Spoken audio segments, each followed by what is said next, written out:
Hello and welcome to the Jolene Show. I'm Georgette, and today we are turning our lens toward a story that touches millions of lives: sickle cell disorder. Across the world, every country has its health story. We often hear about the big ones like heart disease, cancer, diabetes. But in Nigeria, one story stands out, one that's often overlooked yet deeply human. Nigeria is Africa's most populous nation, home to more than 220 million people, and rich in creativity, tradition, and resilience. Yet it carries the highest sickle cell burden in the world. Every year, about 150,000 Nigerian babies are born with this condition, more than anywhere else on earth. So, behind those numbers are real people, men and women, who live, work, and dream while managing daily pain and uncertainty. They are not victims, they are warriors, builders of hope. So, today, you'll meet three of them: Kemi, Tella, and Peter Adebayi, and each lives with sickle cell disorder. Hi, Kemi. We are so glad you could join us all the way from Nigeria. Could you please introduce yourself to our viewers? I'm Kemi, Kemi Oguntime. I'm the founder of Ignite Sickle Cell Initiative. I am a sickle cell patient advocate and also a genetic counselor. So I advocate for people living with sickle cell, and my NGO support people living with sickle cell, most especially in underserved community. What the mission is actually to reduce child mortality in sickle cell disease in rural community. Hi, Tella. It's so great to have you. Thanks for joining us.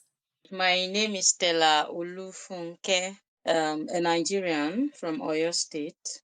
I am the founder of Funke Adebisi Sickle Cell Foundation, and it operates within Oyo town for now.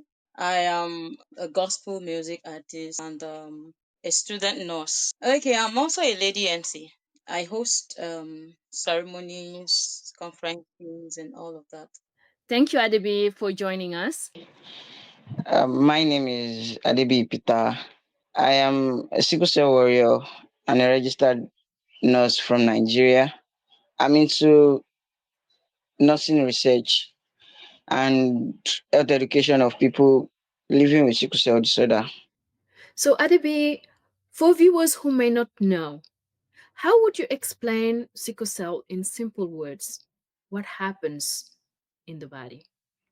Sickle cell is a genetic disorder. It's what we call um, a disease that occurs to the blood. And saying it in simple terms, it's as a result of, I guess, you people know what we call genotype. What are the main genotypes and in what ways do they differ? So let me just start from there. So genotype is A, AS, AA, SS, SC, and the likes. So sickle cell happens when two parties, that is parent a man A and a woman B, who has genotype that are not compatible. And compatible in what sense? They don't have a genotype that is alike. So that meaning that, for example, AS and AS getting married, so there's likelihood of a child who has SS to be given birth to. So now what happens in the body when this child is given birth to? As I said earlier, it's a disease of the blood. So there's a constituent of the blood that is called the red blood cell. So this red blood cell is normally round in shape. Due to this um, sickled sickle cell, this red blood cell becomes sickled like shape instead of the round shape. And this round shape takes the shape of the vessel. It's just like um a ball in a pipe. The ball takes the shape of that pipe. So that is the way the normal red blood cell goes through the blood vessel. But in the case of this sickled red blood cell, it's sickled in shape, so it doesn't take the shape of the vessel, thereby resulting in clots.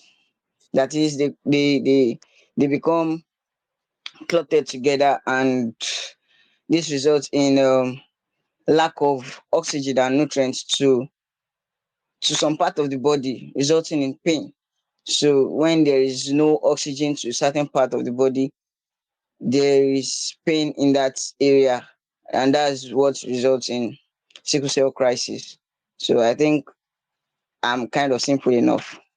Yes, you were simple enough. If you've ever wondered why it's called sickle, Well, it comes from the shape of the red blood cells. Normally, they are round and flexible, flowing easily through the body. But in this disorder, they become stiff and curved, like the small farming tool known as a sickle. You know that small change can block blood flow and cause pain, fatigue, and also damage throughout the body.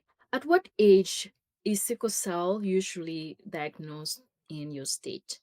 And what happens if not found early? Basically, we have different type of genotype, just as I said earlier.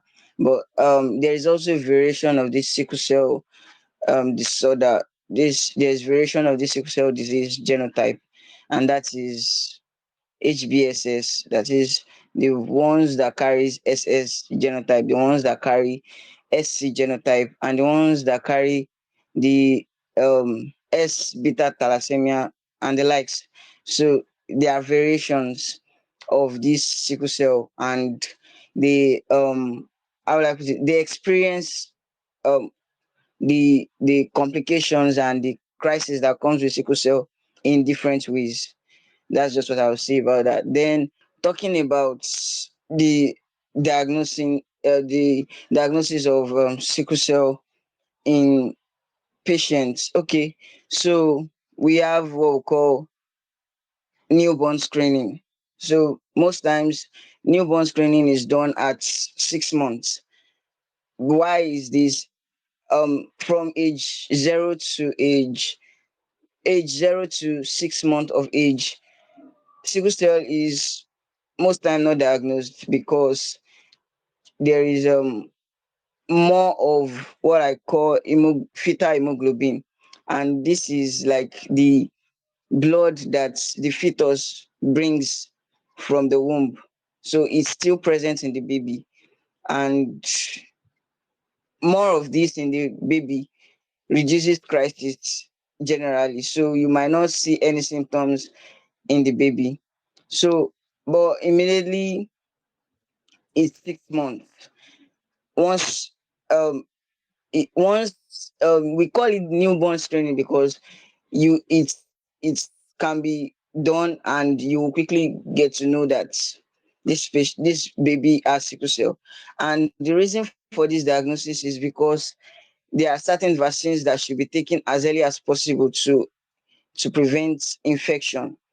So this infection so these vaccines have to be taken as early as possible. So diagnosing it early is actually needed. And some of the effects of not getting diagnosed as early as possible is late detection of sickle cell disorder is has resulted in death of children even before their fifth birthday. We in Nigeria here we've recorded the death of children below 5. 8% of the death of children below 5 has been accounted to sickle cell disorder. So, and that is why newborn screening has to be very much implemented. And yeah, so basically that is more of the reason why there is need for early diagnosis, so that these children can actually grow up to a certain age and reduce complication in people with sickle cell disorder. Are those tests accessible everywhere? Okay, basically in Nigeria here it's not accessible. It's not accessible everywhere. In fact, most primary health centers, because here in Nigeria we have most of our newborns go to primary health centers to get their immunizations. And in these primary health centers, newborn screening has not been that implemented.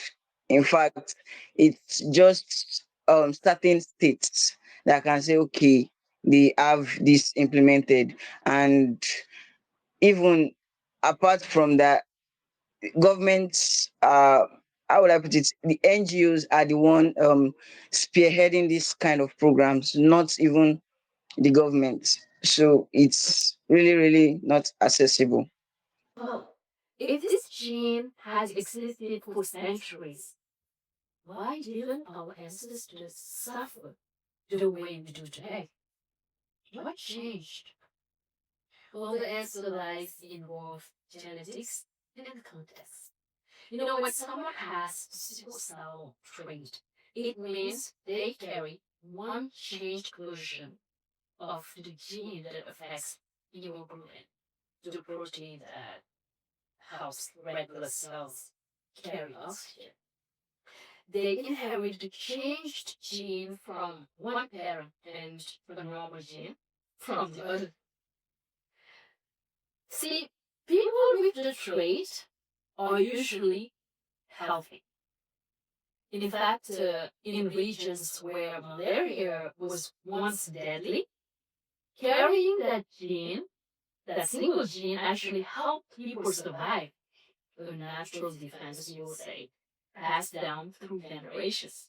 But when both parents carry the trait, their child can inherit two changed copies, and that's when sickle cell disorder develops. So today, that same gene that once protected our ancestors has become a major health challenge, especially in Nigeria, where these factors collide. So you have a large population and a high carrier rate. Nearly 1 in 4 Nigerians, and limited newborn screening and genetic counseling. Kemi, can you please share the first time you found out you had sickle cell and how did it impact your life? The first time I found out I have sickle cell, I think my story is kind of, how would I put it? My diagnosis came very late. I was officially diagnosed at the age of 18 years, right? But at that time, when the official diagnosis came, it was like I was waiting for that result. I wanted to know if everything that has been happening to me is sickle cell or not. So when sickle cell diagnosis came, it was kind of liberating because I'm like, oh, so everything that I've been going through actually sickle cell. So it means that everything that has been happening to me now has a name and it's easy for me to tackle it. So that's how I feel. So it was like a kind of relief and a kind of, this has a name. Peter was talking about early diagnosis with us. And it's interesting that basically Yes. yours came at the age of 18. All right. So we heard Kemi's experience, how she was Yeah. diagnosed a little late. What about prenatal or prenuptial screening? Are they part of your work? And what are the challenges? There is no prenatal diagnosis of sickle cell. Basically, I made mention of newborn screening the other time. Yeah. Yeah. So many people like, I would just say it has not newborn screening has not been fully implemented, and prenatal screening is, how will I put it, not even on the face at all. Like we basically the only thing we do is probably, as Kemi said, genetic counseling, like just counsel them before marriage. But when once the woman gets pregnant, finding out that both couples are not compatible, like regarding genotype, there's nothing we can do until the baby is born. Then probably a newborn screening is done. Then further treatment is done. So that's what, from my experience, that's how it has been. Kemi, do you have any experience with it? Prenatal diagnosis, it can be accessible in Nigeria from only one center presently, and it's expensive. So it means that not everybody can actually access it. Now, so what we do is that we cancel, like Adebi said, we cancel people to actually do their genotype before they get married, right? Mm. Because now we are talking about 200 million people and we just have one center and it's extremely expensive, right? For them to do that test to get it done. And then there is stage where you can get it done. It means that the pregnancy must be between maybe 10 to 11 weeks before you actually get that kind of test done. Once it passes, you cannot do it. So Okay. at that point in time, one center trying to serve 200 million people. You see, there's a huge gap with prenatal, and a lot of people don't even have that information. We can only get it done in Lagos State, right? So it means that in my state, in BE state, and other states in Nigeria, they don't have access. So one state out of the 36 states only have access, right? So other people don't have access to it, and it's not even a government owned; it's a private own. Okay, is a private own. So it means that only few people actually have access to it. And so what we do is to cancel before marriage, like you do your genotype and you do your partner genotype. So when both of you are compatible, that's when you should go ahead and get married. Okay, because most people they get pregnant and they are not able to have access to that prenatal. So it means that it's only after you have delivered that child that you can know if the child live with sickle cell or not. So it's available in Lagos in the private sector, but not Yeah, in other states. So it's yes. not Exactly. accessible to everyone. Okay. Thank you so much, Kemi. You're welcome. So can you tell us the standard treatments or interventions and what are the limits? Okay. So about the treatment, it's in two phases. And for sickle cell disease without crisis, we have routine treatment for them. And for those having crisis, there are treatments for them. So now, sickle cell management without crisis is what I'll be giving you the standard treatment as a nurse in Nigeria. Now, the first thing is vaccination for pneumococcal. That's the integrated pneumococcal vaccination before 6 months. Then the second is um penicillin. Yeah, the use of penicillin. So that's at 6 months to 6 years. That's the use of penicillin. So then after that, they are placed on routine medication like folic acid, vitamin B complex, histamine, then proguanil, that is to prevent malaria. The proguanil is to prevent malaria. The folic acid and the vitamin B complex is to ensure that the blood level is not too low. That's the Paxil volume. Is not too low to prevent anemia. So yeah, then we there is a drug that is, how would I put it, has been in place for some years now, and implementation has just been progressive, and that's hydroxyurea, starting from the age of 6 months and above. So yeah, so hydroxyurea is one of those drugs that improves the presence of fetal hemoglobin. So fetal hemoglobin, as I said earlier, once it gets to a certain stage in the body, like if this fetal hemoglobin is very well present, there will be limitation to the crisis one has. So most times, so that's the reason for the implementation of hydroxyurea. It is believed that once you hydroxyurea is taken routinely, there will be reduced crisis. So that's one of part of the standard treatments we give to people living with the disorder.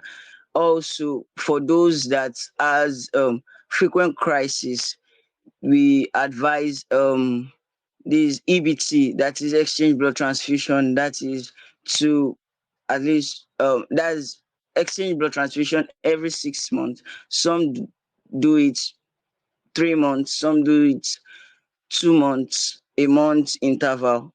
So depending on the frequency of such individuals crisis. So basically, treatment is actually individualized, but based on the for the sickle cell management, that is the standard here in Nigeria. That is what we give, and it has been helping. Also, last there are certain lab investigations we do, yeah, on every follow-up checkups. We are asked to carry out full blood counts, and sometimes malaria parasites. As we know, malaria is Nigeria is an endemic community for malaria. So, and malaria is one of the triggers for this crisis. So most times we are asked to carry out this test to manage malaria and to manage and prevent infection. So we also carry out TCD, that is the transcranial Doppler test, to prevent stroke, because it has been seen in sickle cell patients that even at tender age they develop stroke. So this TCD is also to monitor and to prevent stroke. So these are the standard management we use here in Nigeria. Thank you. Thank you, Peter. From what you were explaining, um, we can see that the treatment is pretty challenging. Yeah. So, how do you support families emotionally or spiritually? So basically, as I said, I'm a warrior and I'm actually a nurse. That's So why I asked. it, yeah, so it's kind of a challenging thing seeing caregivers, especially the parents of these um people, facing the challenge of financial burden, frequent hospitalization. It's kind of burdensome, and most times I try to talk to them. That's why when I was introducing myself, I said I'm an health educator for people living with this disorder, and I also encourage caregivers. Yeah, so I do this a lot. Many come to my direct message to state issues, especially those with frequent crises. The parents get frustrated, but we just have to try and encourage them, support them, and sometimes it gets to begging NGOs, government stakeholders, just to raise little funds to support these people. So basically, that's what I do. Thank you so much, Peter. So, how do you balance scientific care with families' spiritual, traditional beliefs, let's say? Is it ever tense? Do you feel like sometimes you have to stop? Is there a line? Yeah, regarding that, basically, it's still a kind of, how would I put it? It's still a kind of a um a a kind of battle fight between the two words, because here in this part of the continent, here in this part of the continent, we most caregivers still believes majorly in those traditional beliefs, and um most non-governmental organizations here, we is one of the key missions that we put in place. You know, the stigmatization as a result of the traditional belief about this condition is still very much in play. Is still very much in play. So getting to reorientate these caregivers is sometimes hard, because the families are saying it, the community is that is what they are saying. Even the spiritual personnel they have over them is also saying the same thing regarding this patient. But you, as an healthcare worker, trying to reorientate them is most times difficult. So basically we use media, NGOs to try to balance it, give them orientations. Then also to the caregivers, we usually try to to educate them regarding medications, because most still depend on herbal beliefs, like ones that, for example, some will say it's rheumatism, there is an herbal medication for rheumatism, and like that there are a lot of damage caused to this patient, and it it it gets worse if care is not taken. So most times we just have to try and reorientate these people gradually till they get fully educated. That is still part of education, like early education regarding this issue. So, Tella, can you please tell us your experience with sickle cell? Like every other sickle cell warriors, I have not had it um, different, or let me say very different now. So I was diagnosed, I think, at 2 years or 3 years old. So I used to have a junior sister. According to my parents, they say I really don't fall sick when I was born, but I started falling sick when I got to 2 years plus.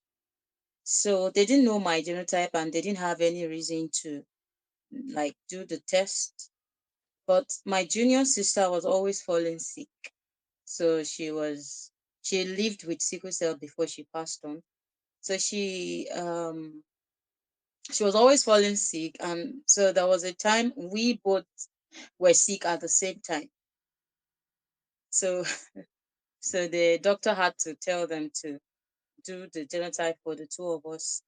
So that was when they got to know that we were both uh sickle cell warriors. We would have the genotype SS. So for my journey, my story, it's been a journey of ups and downs. Yeah. Um I've had sickle cell crises, countless number of sickle cell crises. And recently I was diagnosed with one of the complications, that is the avascular necrosis of the right femur. But as God will have it, I'm trying to manage it well, and I'm still very healthy. Yeah. So I think that is it. I've had times when I spent Christmas in the hospital, New Year celebration in the hospital, different kinds of celebrations. So basically, I've had crises, serious ones, mild ones, the ones I managed at home.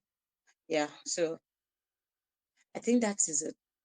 I've had days of chronic fatigue that I couldn't even do anything. Like I would just wake up and just try to lay on my bed again. And for that day, I'm not going to do anything. And not because I'm sick, but because my cells are. So I have to rest that day. And with time, it will go, and I can go on with my businesses. Well, I'm sorry to hear about your sister, and thank you for sharing your journey, your crisis, I would say, with us. I mean, it's hard to hear what you're dealing with, and I hope you Mm. feel better. And Yeah. it's inspiring to see how you're dealing with it with this Mm. positive mind. Mm. So thank you for sharing. So Tella, what was the spark that inspired you to start the Funkia Adebisi Sickle Cell Foundation? So, what actually inspired me basically is the fact that, um, fine, I live with sickle cell, but as God will have it, He gave me good parents and siblings who are highly supportive, very extremely supportive. My parents are very amazing, and my siblings are always looking out for me. So I was like, okay, that has been a source of my strength. But what about others who are in this same situation, but they do not have people around them? There are, I've seen orphans who are sickle cell warriors, and it's very, very tough for them.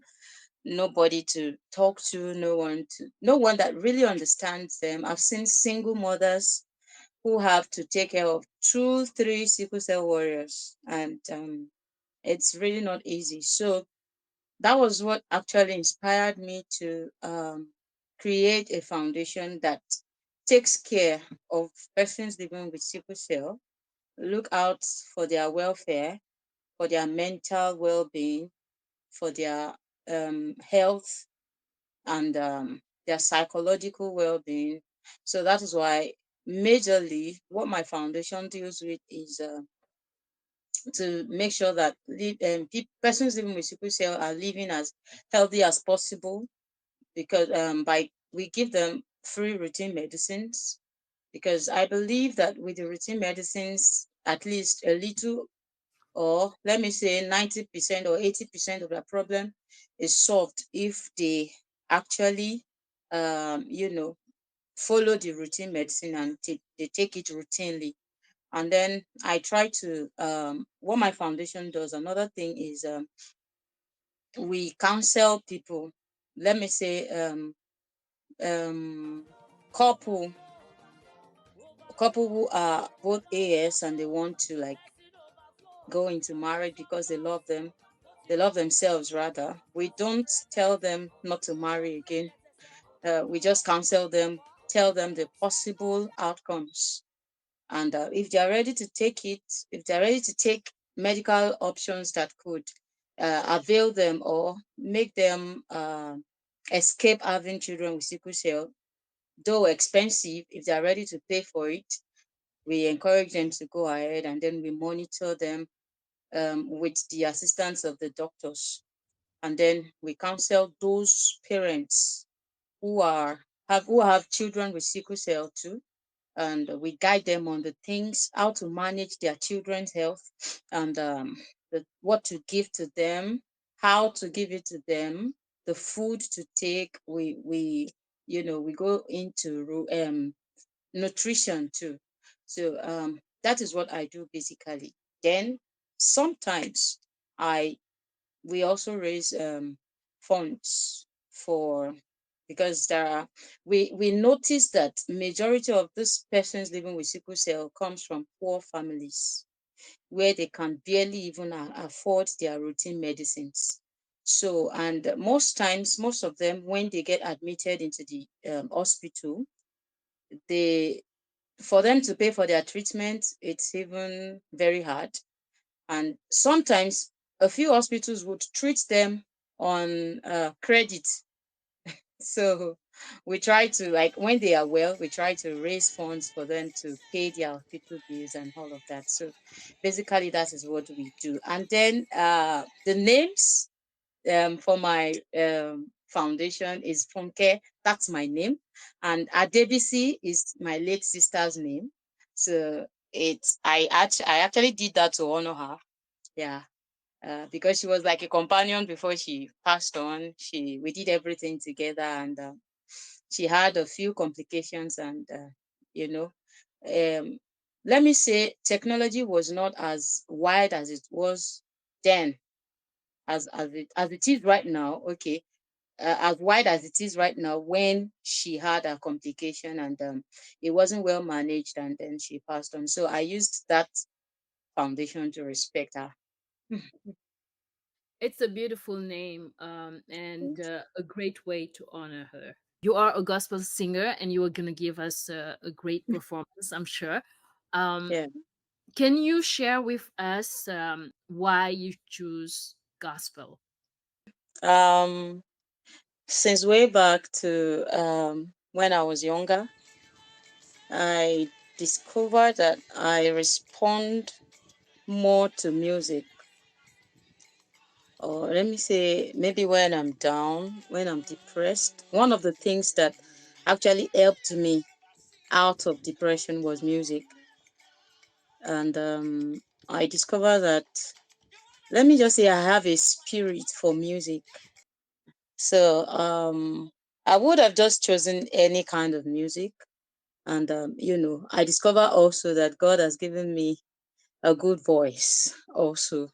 So, but, I was brought up by Christian parents. My dad is my first pastor.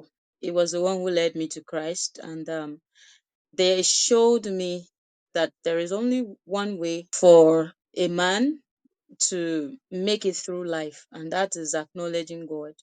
That is knowing who God is, knowing God by yourself and serving Him. And I've also discovered and found it to be true. So I chose to stick to gospel because I looked at my journey and I could only thank God. I could only thank God because there were two instances that I would have died, but God revived me. There was even one that, let me just say, I died and I woke and I was brought back to life. God brought me back to life, and I could only give all the glory to Him and use my whole life to serve Him. So that is why I actually chose gospel. Thank you. I mean, that's a beautiful reason to sing gospel. I love gospel music myself. Up next is a woman whose voice is as powerful as her courage. Tella or Olfunke. She's not only a sickle cell warrior, but also a gospel singer who transforms pain into praise through her music. Thank you for staying tuned. So, as I reflect on my life and everything God has done with and for my life, I realize that God alone is to be praised. So, I'm going to leave you with an African praise session led by me by the grace of God. It's a praise session lifted up to praise the one who has never and will never fail. May your spirit be lifted as you listen. Let's go!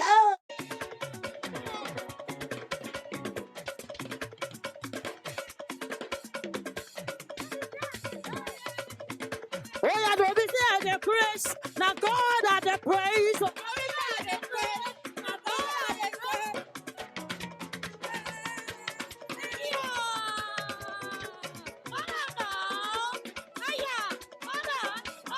Let them look at you. Let them look at you. Oh, yeah.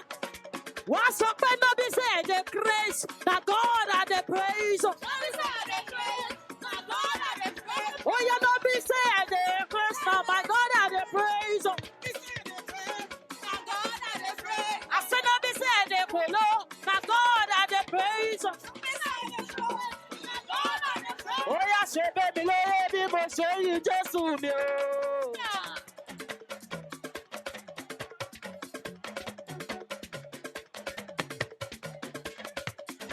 All right.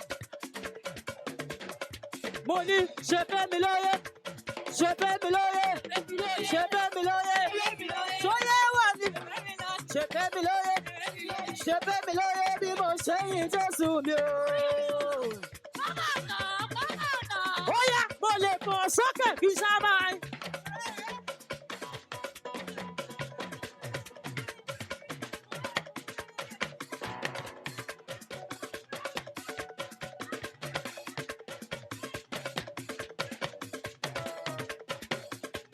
You are Yahweh.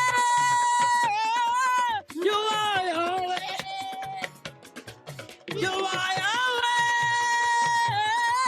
You are Yahweh. You are Yahweh. Alpha. Abba, you are Yahweh. Now listen to this. Oh yeah. Balogun nile, balogun lode. Sílẹ̀ wí.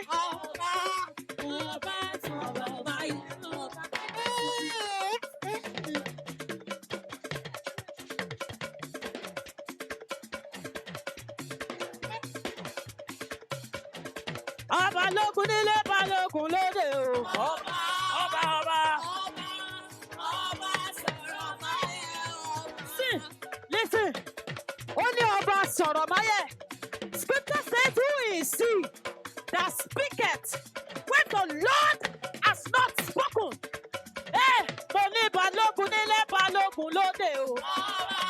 Ọba. Ó yá ẹ jẹ́ pẹ̀lẹ́. So we pay you have promised me, oh. You say you will never fail. You are faithful till the end. You're my promise keeper. My promise keeper. Hey, oh yeah, what do you say? What do you say? And I promise you, I'll be chasing out. I'm not stopping till the Oh yeah, one more time. You say you have promised me, oh. You say you will never fail. You are faithful till the end. You're my promise keeper. Hey, I promise you. Oh, and I promise you, oh. Promise you, oh. I'll be chasing after you. Hey, 'cause I'm a reckless lover. A reckless lover. Oh yeah, on your back, yes, now, this is how we do it. Yeah. Hey. On your mark, get set, oh. Oh, yeah, on your mark, get set, oh. Hey, on your mark, get set, oh. Hey, on your mark, get set, oh. Oh, yeah, on your mark, get set, oh. Oh, yeah, on your mark, get set, oh. On your mark, get set, oh. Oh yeah, heavenly race. I don't go tired. I don't go tired. Heavenly race. I don't go tired. Yeah. Say your name is the highest. Your name is the greatest. Your name is stand above all thrones. All power. Your name. Your name. Your name. Your name. Your name. Your name. Your name. Your name. Above all thrones and dominions. All power.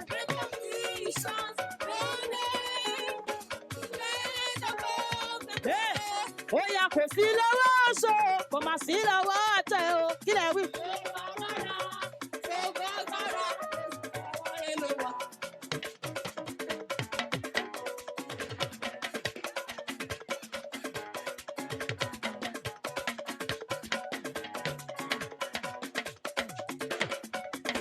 See, scripture says, please give me a break, give me a break.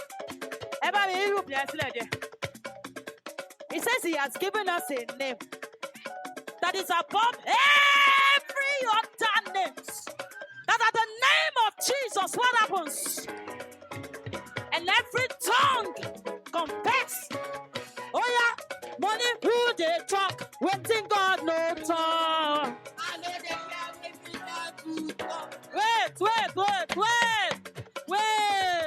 down, calm down. Wait, wait now. See, I don't want you to sing this song casually. Wait, everybody, put me break. Give me break, give me break. Ice. Now the language you understand that. Can you hear me? I don't want you to sing this song like any other person singer.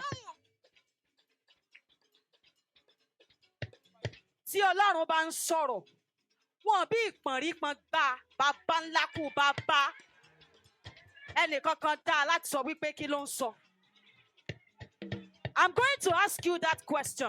And I need you to picture a problem in your life right now. That the devil is speaking different things about it.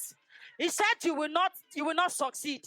But the scripture says you will be the head and not the tail, right?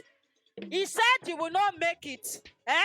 But Jesus gave us an assurance that we are going to make it. In fact, we are making it. We have taken dominion. We have taken dominion. Like a dominion ambassador right now. I ask you, who they talk? Waiting God no talk. I know they are waiting devil. Oh yes, sorrow. No,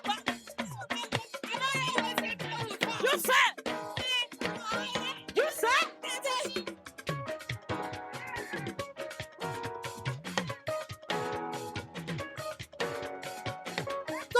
Let's go.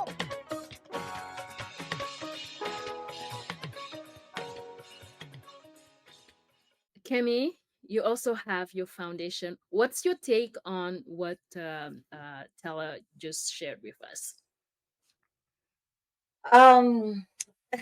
The truth is, like she said, she's doing an amazing work in Oyo State, and I do send people to her when I come across parents or patients that live with sickle cell that within that vicinity, right?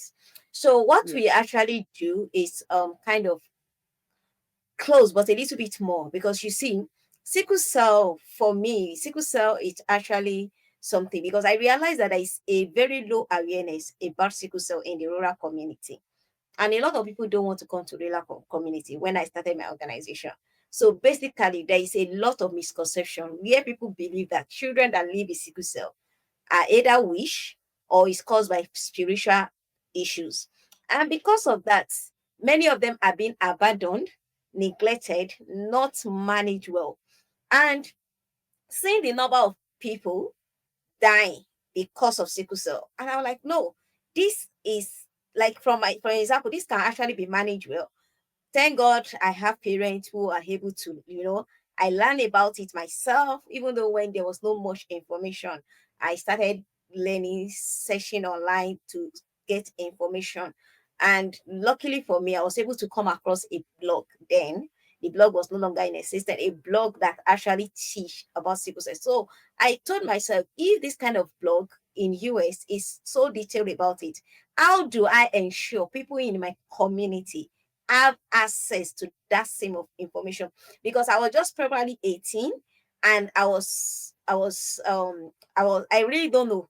I have a lot of questions to ask. Why is my eyes yellow? How do I manage sickle cell? Why do I have to take blood transfusion? So many. And nobody was giving me an answer at that point in time. So, but because of internet, I was able to come across those information, and I needed to replicate that in my community. So that's how we started talk. And from there, we decided to start doing awareness from community to community, right? We go to different community, explain to them what sickle cell is, get their children that have sickle cell, counsel them, and tell them this is how to manage sickle cell. And we did that, and we stopped at maybe 15 community. We'd be able to be to 15 community. And at that point in time, we realized that there was a huge gap, right? Because every community we get to, we get people, we talk to them, and where we run our clinics, a lot of people cannot come from their community to my community to access their free routine medication. So we realized that there was a huge gap. So we needed to plug in with a system, because every community has a primary healthcare system at that point in time. So we needed to work together with the government so that these people can go to a primary healthcare closer to them, get maybe their routine medication and all that. And that was when we started writing letters to the government because we wanted a partnership with them. And that was in 2019, right? 2019. So we started writing different letters to government. We want to have this, government, sometimes the government change and then you have to start all over again because those government are not in place. So we started. And last year, that was 2024, we got our first breakthrough, right? Where we are able to have people with sickle cell under the Ondo State Health Insurance, right? And that's make a whole lot of difference. Okay. We still organize our clinic because in that clinic we have our doctors that come in, we bring everybody, and these people we can actually monitor them.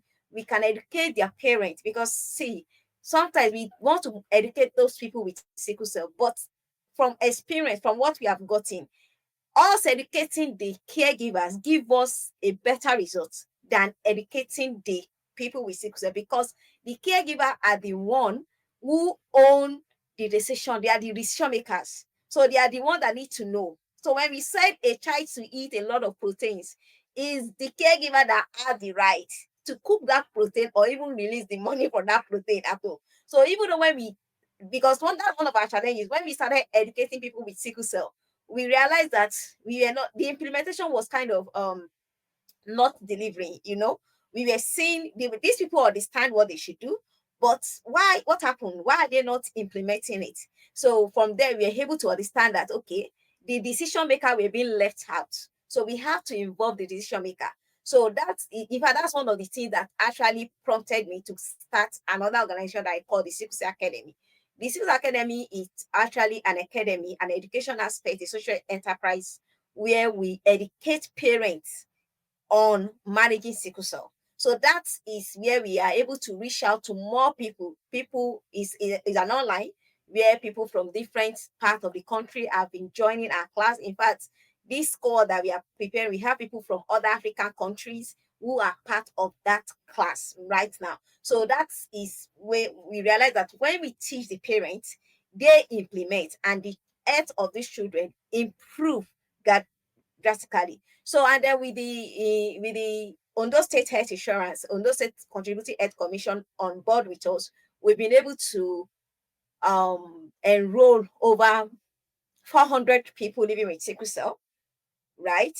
And these people have been assessing free treatment. So it means that now we play, every one of them is enrolled in a primary health care very close to them. You go to this primary health care. If they can't manage you, they refer you to a secondary facility. And when you get to the primary facility, they write a referral with a code that is peculiar to you, to those primary facility. And at that primary secondary facility, you are being taken care of without payment. So everything, they are able to access free health care. So it means that even though you spend 5 days, either you spend 6 days, and you keep getting your treatment without you paying money. So, and that has helped us a lot because the improvement, you see, the kind of weight, some kind of weight that was always on an neck, where we have to raise fund, we have to pay for hospital bills. We could not reach out as an organization. We could not reach out to that many paying their hospital bills because see, it's not easy raising funds, doing all that. It's not easy because we still have to provide their routine medication. We still have to provide that their routine tests. We still have to pay for our doctors, our medical teams. We still have to do other programs in the organization, right? And it's a whole lot. By the time you had paying of these hospital bills, it's a lot. But the partnership has greatly helped us.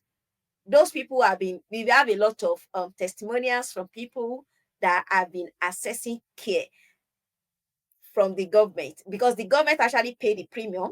What we do is just to find a way to enroll them into that insurance. Thank you so much, Kemi. Uh, you guys are doing an amazing job. Thank Um, you. being warriors and now leading and helping your communities. It's just impressive. So, how do you deal with the psychological and emotional part of not only having sickle cell, but also helping other people with it? Oh, it's a lot. I'm not even going to sugarcoat that. It's a lot. It's a lot because most times you take the burden, right? Sometimes I'm not able to sleep in the middle of the night because I have parents who have children dealing with sickle cell crisis and they just need to talk to me. So they're calling me, they are crying. Some of them are in fact, I thought it means that I have to first calm the mother down, or maybe the father, whoever is calling me at that time, calm them down so that they can attend to the child. Because see, that's one of the most neglected aspect of sickle cell, the emotional aspect, right? The emotional aspect, we neglect it because see, you are going to deal with a lot. Sickle cell comes with you missing opportunities, missing school, missing your birthdays, staying at the hospital during Christmas time, during holiday period, not be able to go, or even when you go on vacation, you might even head up sick while you are on vacation, right? And it comes with grief. And we don't talk about that grief, but it's okay. It's okay for you to grieve those lives you missed. It's okay. It's okay for you to grieve what you like, the opportunities you are not able to get, or some things you're not able to do. Like, okay, I hardly swim, right? Because it can actually trigger my crisis. Okay, so I enjoy, but then I have to, it comes to a place where I have to accept the fact that, Kemi, it's okay to watch other people swim, enjoy, and just be watching from afar. Now, a teenager might not be able to accept that. So it leads to them battling with so many things. So they are battling with esteem issue. They are battling with bullying. Those are the things that comes. People bully you, people stigmatize you, people discriminated against you because you live with sickle cell. And while you're also dealing with your own, you other people on you. So one of the things that helped me is to find a way to actually take care of myself mental health, right? Yes, I'm taking care of myself mental. So sometimes when I have people and then I realize that this is something that need a referral to a professional, I refer. I've learned to say no. I might not be able to do it. It doesn't mean that I'm wicked. It doesn't mean I'm not ready to help you, but this is beyond me. But I will ensure I link you to the other person, the next person that can actually help you. So there are some people that need to see a therapist. I'm not going to act as a therapist for you, right? I'm going to refer you to talk to a therapist. And why had that? Sometimes too, there is a lot of there is a lot of discrimination when it comes to mental health in Nigeria, right? I still have to talk to the parents because most times the parents will say, "Not no, no, no, no, no. There's nothing wrong with her. It's just spiritual. I need to take her to the church. Let them do deliverance for her. That's what is affecting her." So I'm like, no, no, no, ma. So I still have to do another session for the mother and say, this is not spiritual. This is what you need to do. You understand? So what I'm going to say to my people, like my friends, Funke, and every other person that is living with sickle cell and also helping other people living with sickle cell, is that you have to prioritize your own mental health. If not, you are going to break down mentally. You're also going to burn out. And when you burn, you might not be able to support other people with sickle cell, right? Because it comes with a lot of burden, right? You are going to talk to people who don't know how to pay their school fees, people who sickle cell has affected them so well, people who have lost hope, people who at a point, and you have some people that doesn't even want to take treatment again because they're tired. So you have to constantly battle that. So you need to be in a better place yourself mentally. So what does that mean? It means that you have friends where you can talk to. You have maybe your therapies where you can also take care of yourself. Like like one of the things I budget every year is my therapy fee. It doesn't matter. Even if it is 1 week, I just know that I'm going to have a therapy session. I just want them because sometimes too, it's a lot dealing with sickle cell and also helping other people. So you must like create a budget for your own mental health. That's how I'll put it. I completely agree with you because you need to be well enough to help other people. So behind every statistic is a family. Something we need to remember. A child missing school, a parent working overtime to afford medicine, the community holding on with hope. So many families spend up to a quarter of their income just managing treatment. And while awareness is growing, care remains costly and unevenly distributed. For those living with sickle cell disorder like Peter, Tella, and Kemi, life is a constant negotiation with pain, fatigue, and uncertainty. You have adolescents battling stigma, young adults facing hard choices about love and family. And yet, as we've seen from them, my guests, resilience does not ask for permission. It simply shows up. They are not fragile. They are architects of hope. And I respect them. Their stories reminds us that strength isn't measured by how much pain we endure, but it's by how much fight we bring while enduring it. We can tell that there are misconceptions when it comes to sickle cell. Have you ever faced stigma or discrimination because of your condition? And can you share examples? All right, thank you. Um, Stigma. Hmm. You know, living with sickle cell is a lot, like Kemi mentioned, is a whole lot, especially in a country like Nigeria. Yeah, while growing up, one of the signs of one of the symptom of sickle cell um is the fact that your body, or let me say your body does not grow in a direct proportion with your age. So you can have a, let me say, a 10-year-old looking like a 6 7 year old, or a 20-year-old looking like a 15 or 12-year-old. So that is where the battle started for me. Yeah, in my primary school, they gave me a name. I don't think I can remember the name. I had a name in my primary school. I had a name in my secondary school. But you know what actually made me to live above the names was that in my primary school, I was so brilliant that I was made what was the head of the students in primary school, head girl. Yeah, I was the head girl in my primary school. The same in my secondary school. I wasn't the head girl, but one of the prefects. So the fact that I was brilliant, or let me say I'm still brilliant, is has given me a edge over the so-called powerful AAs who are, giving names.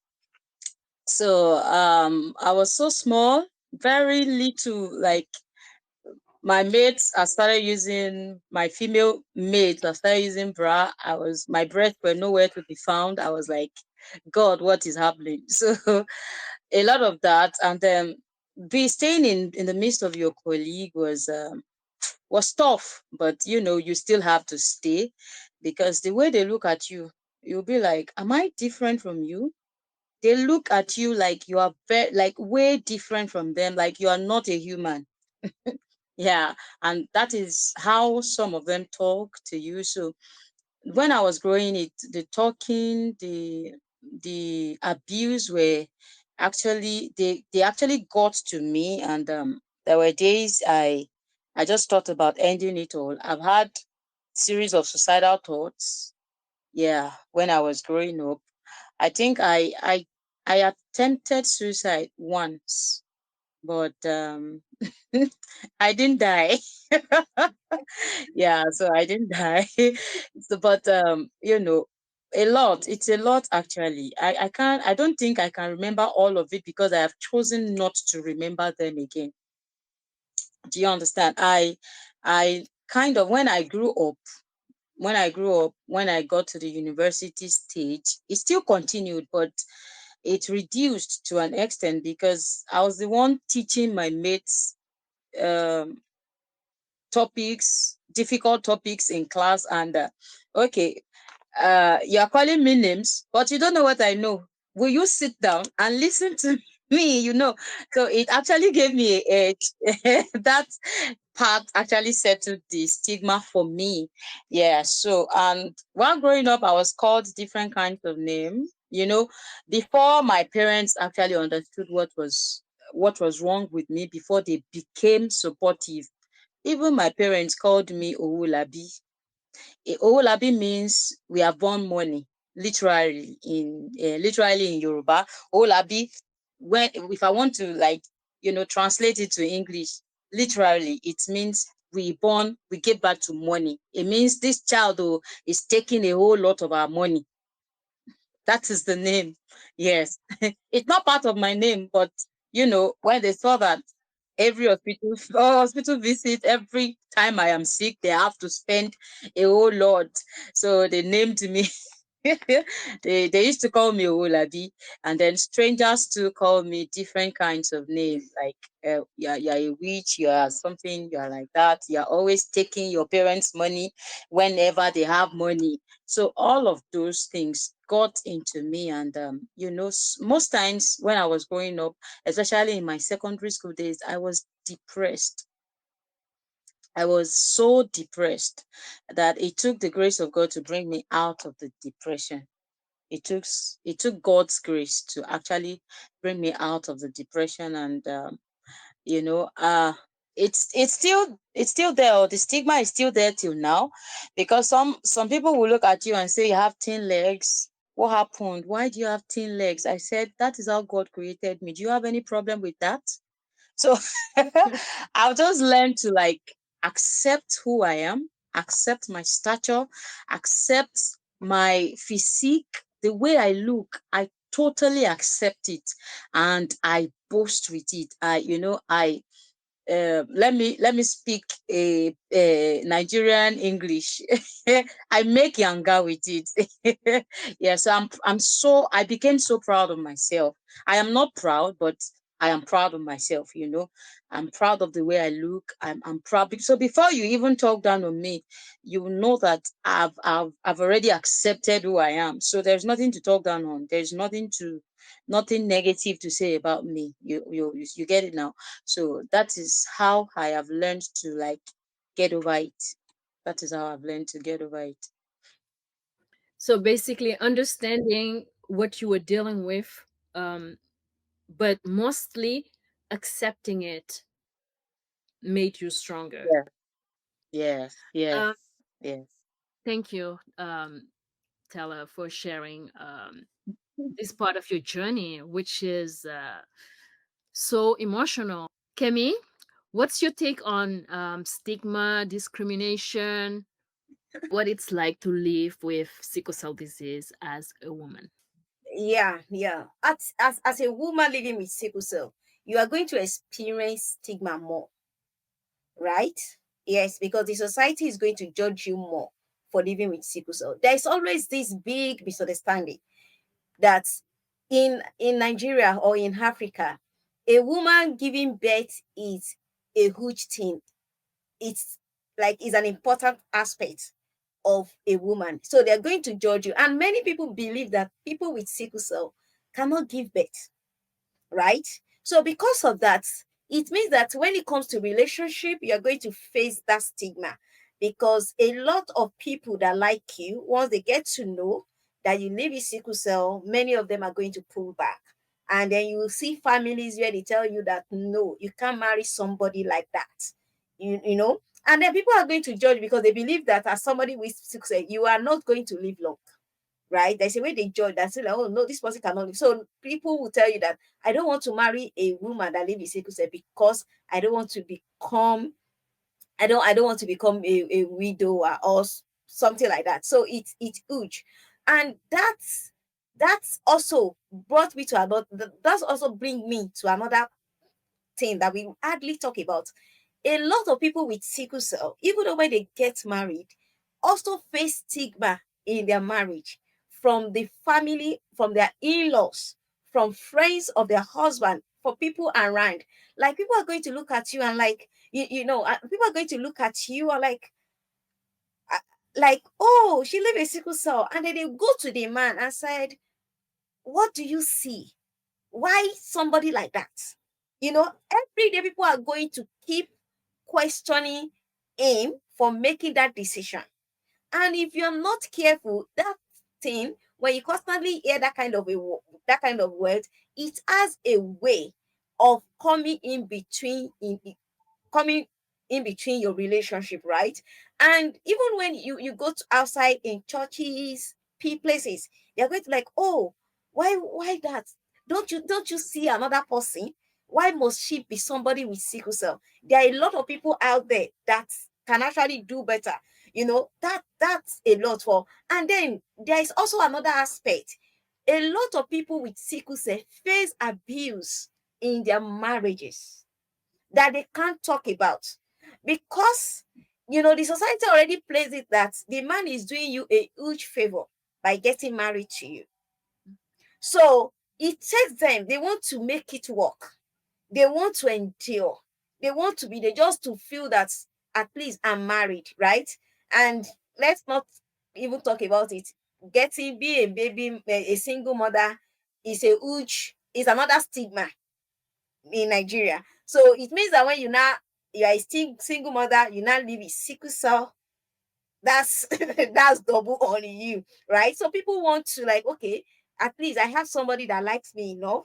I want to remain a wife. And because of that, there is a lot of abuse that goes on in the marriage of people with sickle cell. And many of this abuse also is because of stigma, where people see them lesser than their husband. And see, even when you come outside, come and say something, the society will not blame the man for abusing you. They will, you should be happy that somebody will try to marry you. You should be happy that the man is there. You should even be happy. What, I blame the man. You saw other people that doesn't live with sickle cell. You decide to shoot somebody with sickle cell. I blame the man. So the society is not that they are not that receptive, and they are not that kind to women living with sickle cell. Unlike their mark counterpart, where all what they just have to, maybe when you have enough money as a man, you can definitely marry, right? Because you are going to take care of the woman. So people don't really judge you that much as a man compared to a woman. It shouldn't be like that, just like you said. Does that influence your decisions or experiences around relationships, how you as a woman see marriage or family plannings? Uh, I how will I put it? The truth is, I'm just somebody that is with a lot of audacity, right? And with a lot of audacity, and that for me, I believe that I'm enough, right? When it comes to a relationship, I believe that I'm a whole package. I'm coming with a whole lot, right? And that's one of the things I want other women living with sickle cell to know. Nobody is doing me a favor because you want to get married to me. You're not doing me a favor. We are both coming to build a home together. So you bring yours, I bring mine, we combine together and build that family. So, and then that has always been my perspective when it comes to relationship. So immediately I sense somebody trying to come with, you should be happy. I walk away. I just walk away from that. Like, because I know that when a man says you're doing your favor, you will never meet up with that man. You will always be inadequate for that kind of a person. So you will keep giving, and it will never be enough, right? And see, as somebody that live with sickle cell, you need all the kindness in a partner.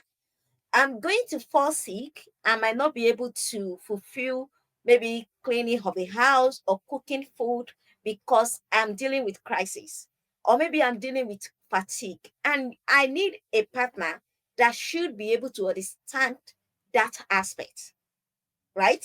Yes, I need a partner that should be able to understand that aspect. So the first thing is that I have to work on myself, my self-worth, my own self-esteem, and be able to tell myself and said, Kemi, you know what? You are good enough. You are enough. So with that audacity, right? And over the years, I have people come and see and feel like, why is this? Why is she like this? You live with sickle cell. You shouldn't be this proud of yourself. I'm like, no, no, we don't do that here. I'm proud of who I am. I'm enough, and I'm a total package. So I don't need pity. I don't need you to treat me lesser. If you're coming with that attitude, you can go anywhere. And that's the way I live. Every crisis, every hospital stay, every challenge. These warriors have faced it all, and yet they rise with grace and purpose. So you are empowering young women. And Kemi, earlier you basically gave a message to other women on how they should feel, how they should consider marriage. Let's say a young woman newly diagnosed with sickle cell is watching. What would you want them to hear from you? What is your message for that young woman? Okay, the message I'm going to have, I have for somebody who is just coming, you just getting diagnosed, is that it's going to be okay, right? Because in that time when you come with a diagnosis of living with sickle cell, every wrong thing, everything that people have talked about sickle cell, you are going to keep hearing that. It's like like a parent, if a parent just got a message that their child live with sickle cell, many of them breaks down and cry. And the major reason is because of what the society has said, what the society is saying about somebody with sickle cell. So you are going to constantly hear that. So the first thing I'm going to tell you that is going to be okay, right? Everything is going to be okay. So I need you to breathe in and breathe out and tell yourself that you get it. See, sickle cell is not a death sentence. You are going to learn how to manage yourself. So it's like you are welcoming another aspect of you. You are seeing another version of you. And the first thing you want you to do is to accept that version so that you know how to manage that new version of you. Because see, you are going to struggle without accepting that you live a sickle cell. The struggle is going to be there. People are going to judge you because you live a sickle cell. People are going to um deny you of opportunity because you live with sickle cell. People are going to make you feel lesser because you live with sickle cell. So the first thing is for you to accept that, okay, now that I live with sickle cell, what next? So the next thing is for you to start acquiring knowledge. What is sickle cell? What do I know about sickle cell? How does this sickle cell affect me? Sickle cell has its own, it has its personal side. So it means that there are some things that trigger my crisis that might not trigger Funke crisis. Okay. So there are also some things that I need to be aware of, right? So you must be able to learn about sickle cell. After learning about sickle cell, then you are going to start managing sickle cell, right? So that will bring me to the last part where I'm going to tell you that you are enough. A lot of us don't see ourselves like that. But I'm going to tell you, no matter what comes, it's a diagnosis. It's not the end of the world. You are good enough. With sickle cell, with that sickle cell, you're good enough. So you are still as amazing as that person without that diagnosis. So I want you to be able to look at yourself before you get that diagnosis. You are amazing. You're good. You are perfect. And after that diagnosis, you are still important. You are still amazing. You are still enough. You are still good enough. You are still everything. So with that mindset, you can take over the world. That's a great message. And thank you so much, Kemi, for sharing your experiences with us and for joining us in this amazing conversation. Like if you had to give a message to someone who's dealing with sickle cell, what would be the message for you, or anyone who's watching and has misconception when it comes to the disease, or does not understand it? What, in a simple way, what message would you give them? Okay, so I want to tell people all over the world, and especially in Nigeria, that they should only believe medical reports. They should only believe medical reports when it comes to sickle cell disease or disorder, like we have chosen to call it now.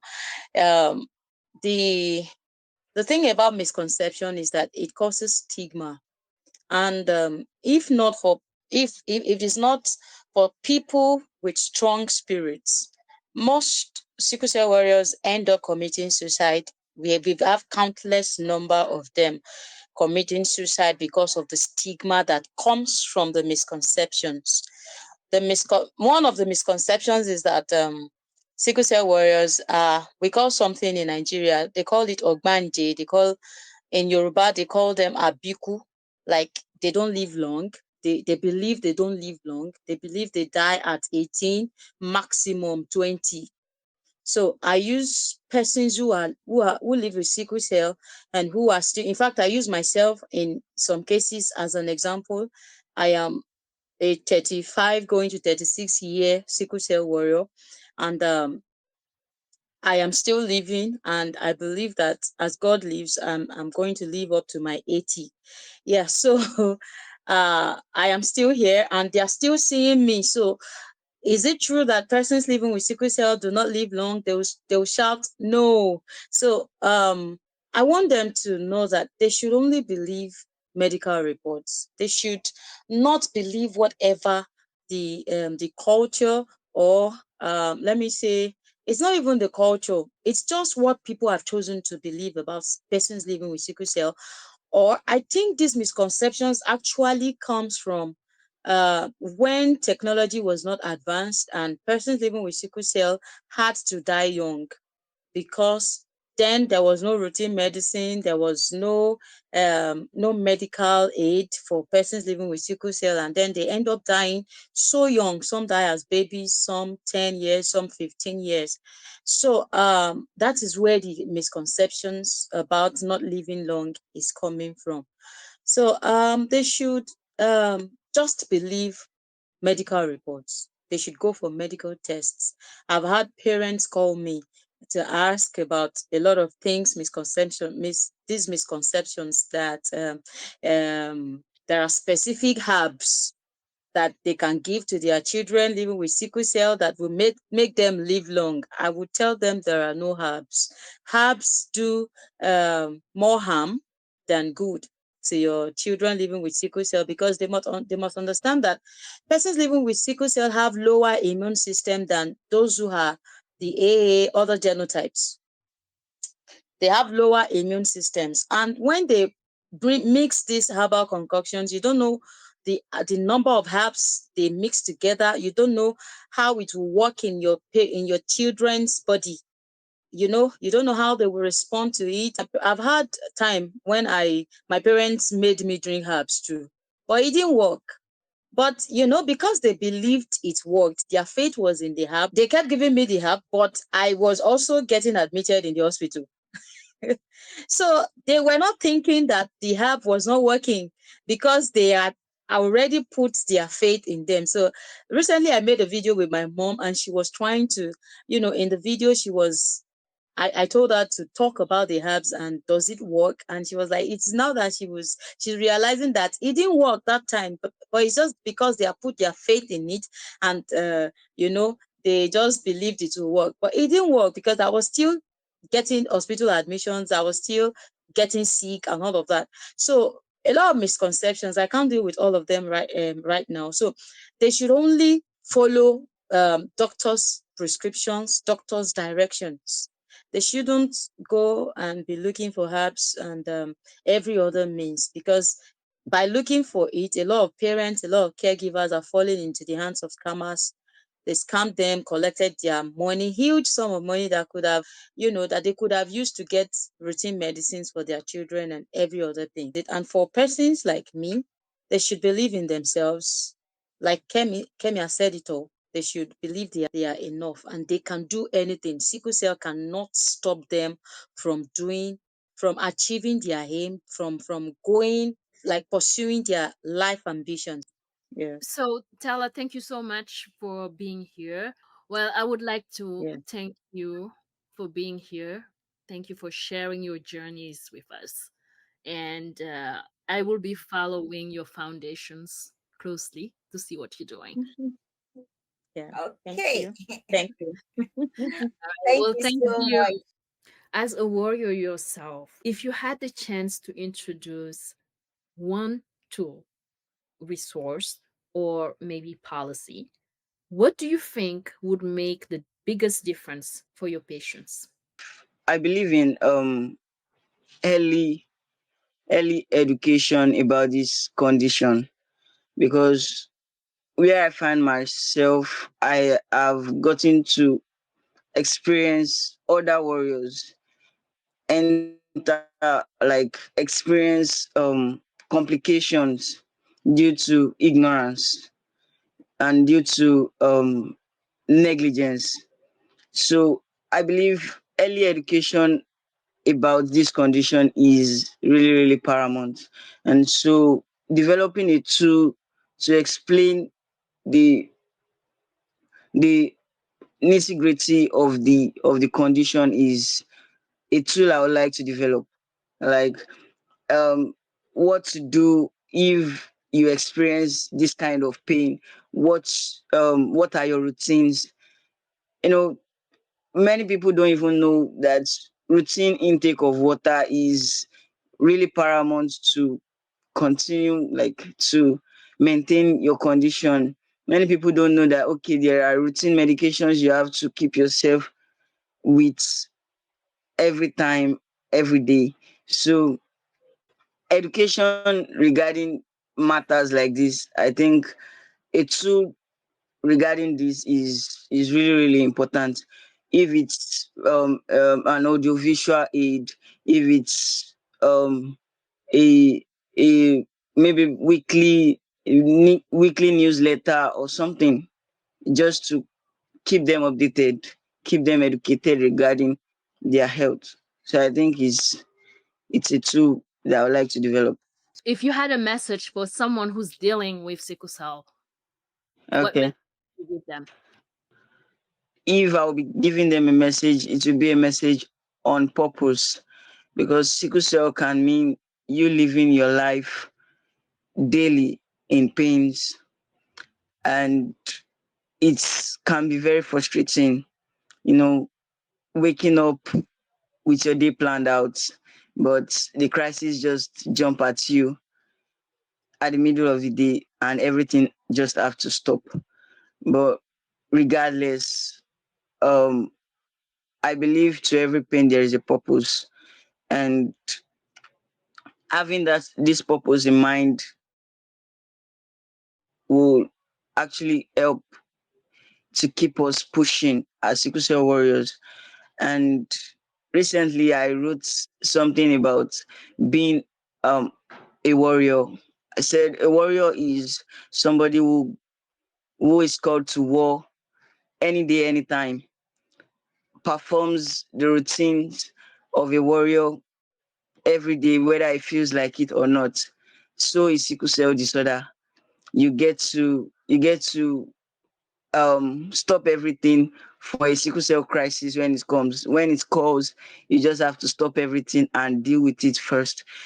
And you have to perform routines just like the warrior. As a sickle cell warrior, you have to perform routines like taking water, taking your medications daily, doing certain things just to prevent this crisis. So just as the warrior emphasizes winning every battle, so also as sickle cell warriors, we have to, at every point in time when we are faced with crisis, we have to let our hopes be high, put our eyes on the purpose, and ensure we win at every point in time. So that will be my message to them.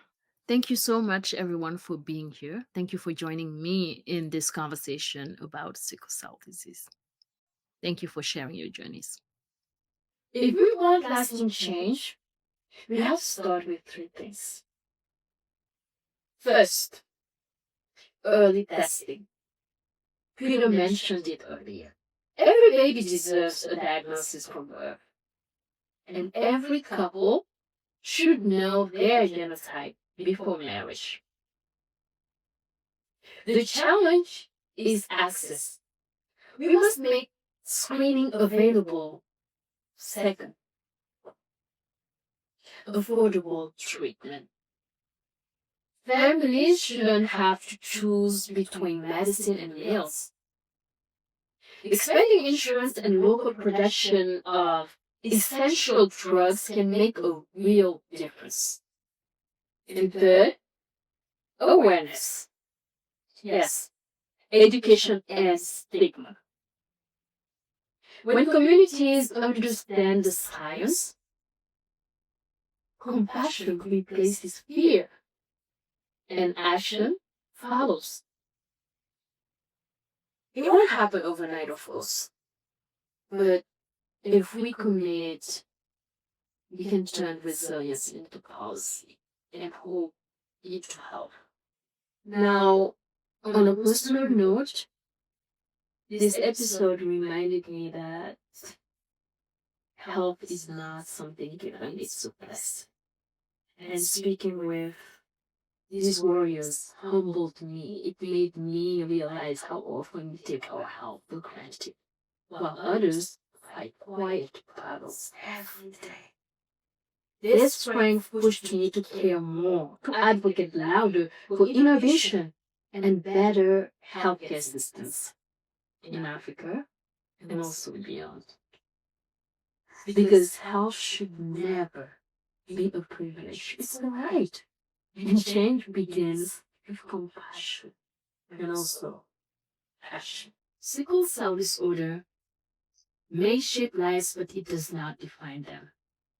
Across Nigeria and around the world, warriors like Kemi, Tella, and Peter remind us that hope is stronger than pain.